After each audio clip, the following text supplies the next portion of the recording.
안녕하세요. 아들 셋 육아하면서 현생 살고 있는 허엄마입니다. 네, 우선 제 이벤트 영상에 댓글은 하나하나 잘 읽어보고 있고요.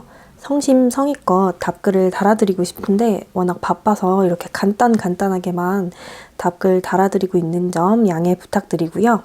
제 댓글을 보니까 현생을 시작해보고 싶으신데 어렵거나 어떻게 해야 될지 모르시거나 아니면 이런 현생 흐름에 대해서 좀 궁금해 하시는 분들도 있으신 것 같아서 제가 느낀 제 기준으로 한번 알려드려 볼까 합니다. 현생의 시작을 어떻게 해야 될지부터가 이제 막막하신 분들이 많이 있으시잖아요. 저 같은 경우에는 이제 현생 시작하려고 마음을 먹었을 때 남편이랑 월 수입 그리고 지출을 같이 파악을 해봐야 합니다. 일단 혼자 사시는 분들이라면 그 본인의 소비 패턴이나 아니면 결제 내역들을 뽑아보면 내가 어느 항목에서 돈을 좀 많이 쓰는지, 충동 소비가 어느 항목에서 일어나는지 이런 부분을 확인하실 수 있는데, 가족 단위이시거나 외벌이이시거나 맞벌이셔도 각자 금액을 관리를 하신다거나 이런 분들의 경우는 전체적인 월 수입과 지출을 매번 공유를 하고 있지 않으실 수도 있잖아요. 그래서 일단 월 수입과 지출을 파악을 해주셔야 됩니다. 파악한 다음에 한 달 동안 어느 정도의 지출이 일어나고 있는지 이 흐름을 파악해 주셔야 돼요. 그래야 이제 현생 처음 시작할 때 부담되지 않고 무리하지 않는 선에서 이 예산 짜기를 하실 수가 있어요. 만약에 나의 한 달 동안 지출을 파악하지 않고 이제 대략적으로 대충 이 정도 쓴다 생각하고 예산을 짜게 되잖아요. 그러면 분명히 이제 마이너스가 생기고 예산이 막 뒤죽박죽으로 엉키게 될 수가 있어요. 그러면 현생을 하시다가 금방 현타가 올 수도 있고 금방 지칠 수가 있는 상황이 오게 되기 때문에 처음에 조금 번거로우시더라도 이 월 수입과 지출 파악하기는 꼭 하신 다음에 시작을 하셨으면 좋겠습니다. 그러면 그 다음 단계인 이제 예산 짜기로 넘어가는데요. 이 한 달 예산의 경우에는 이제 고정 수입 마이너스 고정 지출 그 나머지 금액을 한 달 예산으로 잡고요. 이 예산에서 이제 1주, 2주, 3주, 4주, 이제 많게는 5주까지 무리하지 않는 선에서 측정을 해서 사용하시면 된답니다. 이 고정 지출의 경우에는 예를 들면 공과금, 보험, 인터넷 통신비, 아이들이 있는 집은 아이들 교육비, 자동차세, 관리비, 필요에 따라서는 여기에 월세, 대출이자, 부모님 용돈 이런 식으로 항목이 들어가는 거겠죠? 그래서 한 달 고정 수입에서 이 고정 지출의 경우는 집집마다 다르고 그 개개인의 상황마다 다르기 때문에 앞서 지출 흐름을 확인하실 때 이제 그 고정 지출을 별도로 분류를 하셔가지고 적어두시면 구분하시기 훨씬 편하실 거예요.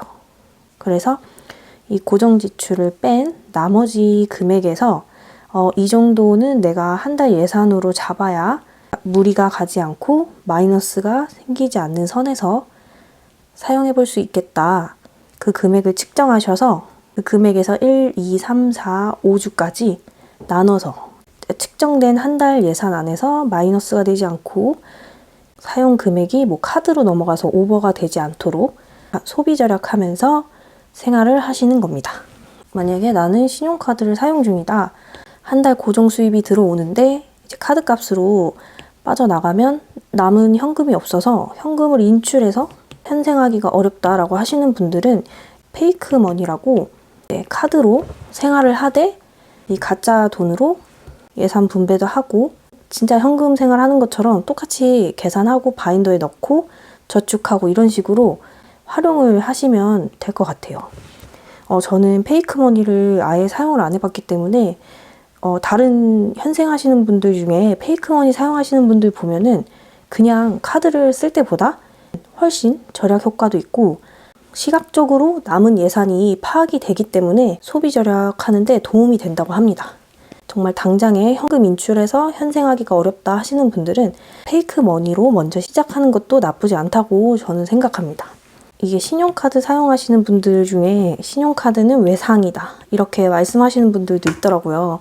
신용카드로 결제를 하게 되면 당장에 뭐 통장에서 돈이 나가는 것도 아니고 내 수중에 있는 현금이 빠져나가는 것도 아니기 때문에 페이크머니로 남은 예산을 체크하면서 지출을 줄여나가는 습관을 먼저 들이신 다음에 이제 정말 조금 푼돈이라도 모아가면서 카드값을 갚아나가면서 이제 현금 생활에 정말 사용할 수 있는 진짜 현금을 준비하시는 것도 저는 좋은 방법이라고 생각합니다. 일단 현금 생활을 하면서 가장 큰 장점은 시각적인 효과가 굉장히 큰 것 같습니다. 현금이 수중에 있기 때문에 남은 예산이 한눈으로 파악이 돼서 충동 소비를 줄이는데 굉장히 큰 효과를 보고 있답니다. 고정 수입이 통장에 찍혔을 때 이제 마이너스가 되느냐 또는 플러스가 되느냐 이거인 것 같은데요. 카드의 경우는 나중에 카드값을 내는 거라서 이제 소액이라도 굉장히 쉽게 쓰면서 그 금액이 누적이 되는 거잖아요. 근데 현금의 경우에는 예산이 정해져 있고 눈에 직접적으로 보이기 때문에 정말 목돈이 나가게 되거나 큰 돈이 나가지 않는 이상은 마이너스는 되지 않더라고요. 오히려 정말 몇천 원이라도 항상 예산이 남게 되더라고요. 그리고 세 번째, 많이들 카드 혜택, 카드 포인트, 이 카드 포인트의 경우도 어쨌든 그 충족해야 되는 기준이 있는 거잖아요. 그 포인트 혜택 기준을 맞추려고 필요하지 않은 지출을 하게 될 경우가 있더라고요.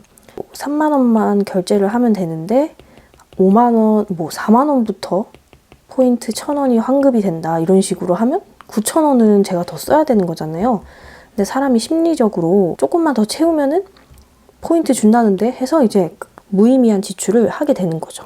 이제 금액적으로 계산해 봤을 때 이건 카드로 결제했을 때 좀 더 저렴하다라고 하는 건 저도 체크카드를 병행하면서 사용을 하고 있고요.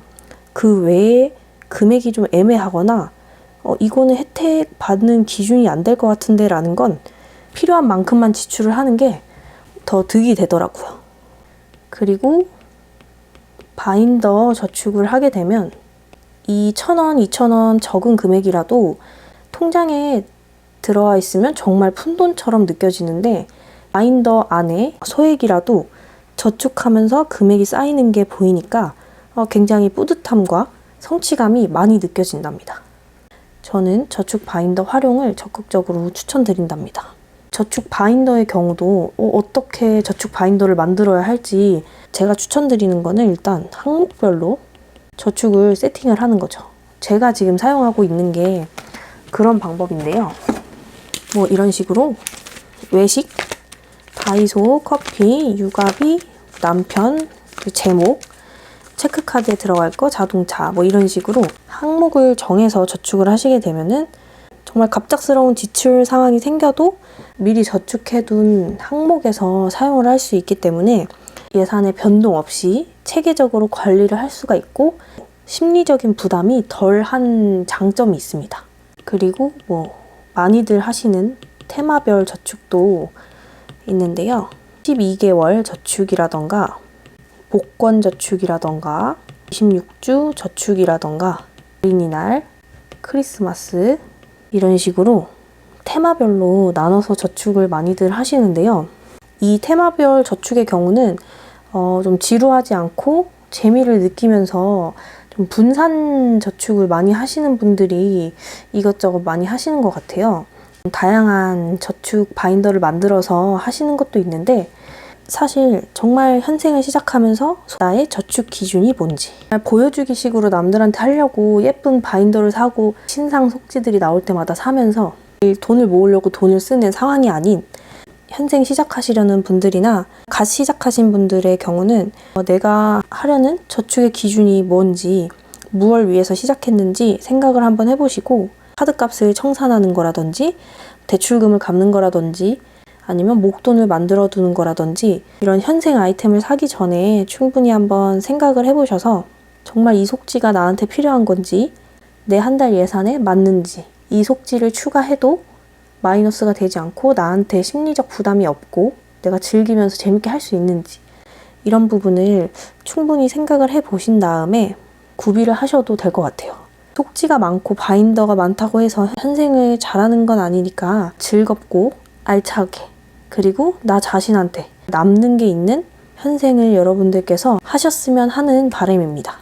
장기적으로 봤을 때 변동지출 예산에서 아끼고 저축도 해야 하는 거잖아요. 그래서 처음부터 너무 타이트하게 예산을 잡으시거나, 다른 사람들은 4인 가족인데 100만 원, 한 달에 80만 원 쓰는데 나도 그렇게 써야지, 이런 시작이 아니라 원래 우리 가족들이 식비나 이것저것 해서 한 달에 200 정도를 썼다. 그러면 200으로 똑같이 시작을 하되 선저축으로 20만 원을 하시거나, 아니면 180만 원 정도로 예산을 잡고 점진적으로 낮춰가는 방법을 추천드린답니다. 현생을 하다 보면은 현타가 오시는 분들이 은근히 있으시더라고요. 근데 그 이유가 뭘까 생각을 해봤는데, 다른 사람들은 뭐 몇 주 만에, 한 달도 안 돼서 이만큼이나 모아서 폭발을 했는데, 나는 뭐 1,000원, 2,000원, 만원 이런 걸로 어느새 모아서 폭발을 하고 어느새 저축을 하고 있지라는 상대적 박탈감을 느끼는 경우도 있는 것 같고요. 그리고 예산을 너무 타이트하게 잡아서 마이너스가 자꾸 나서 그 부분에서 또 이제 회의감을 느끼시거나 힘들어 하시면서 이제 현타가 오시는 분들도 많은 것 같아요. 그렇기 때문에 저는 현생을 하면서 어쨌든 꾸준히 모으는 게 진정한 가치라고 생각을 하기 때문에 한 달 예산 짜기부터 천천히 시행착오를 겪더라도 포기하지 마시고 한번 도전해 보셨으면 좋겠습니다. 저도 2달째 현생을 이어가고 있는데 계속 예산 짜는 방식이 바뀌고 있어요. 이 방법도 해보고 저 방법도 해보고 저희 가족한테 맞는 방법을 아직도 찾아가는 중이기 때문에 처음부터 완벽할 수는 없잖아요. 그래도 포기하지 마시고 끝까지 같이 함께 으쌰으쌰 해서 현생하면서 각자의 목적에 맞게 같이 힘내봤으면 정말 좋겠습니다.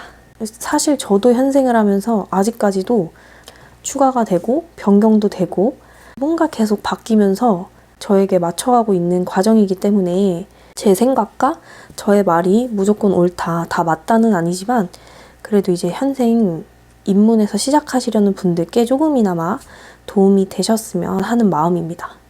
함께 오래오래 현생하면서 화이팅 하셨으면 좋겠습니다. 그리고 현생하면서 저번 영상에도 말씀을 드렸었는데 공감해 주시는 분들이 많더라고요. 약간 저축 강박이 생기면서 뭔가 써야 할 때도 마음 편히 쓰지 못하게 되는 그런 심리적 압박감을 느끼시는 분들이 있더라고요. 근데 한 달 짜놓은 예산에서 마이너스만 되지 않았다면 정말 선방한 거잖아요. 그것도. 저축 금액을 남기지 못했다고 해서 죄책감을 느끼시거나 스트레스 받아 하지 마시고 저희는 충분히 잘하고 있으니까요. 이대로만 꾸준히 하자, 이런 마음으로 으쌰으쌰 하셨으면 좋겠습니다. 오늘도 주저리 말이 정말 많았는데요. 잘 이해가 되셨을지 걱정이 되지만 즐겁게 봐주셨으면 좋겠습니다. 저는 또 조만간 정산 저축 영상으로 찾아오도록 하겠습니다. 오늘도 영상 끝까지 시청해주셔서 너무너무 감사드리고요. 3월 둘째 주도 화이팅 하시기 바랍니다. 그럼 안녕.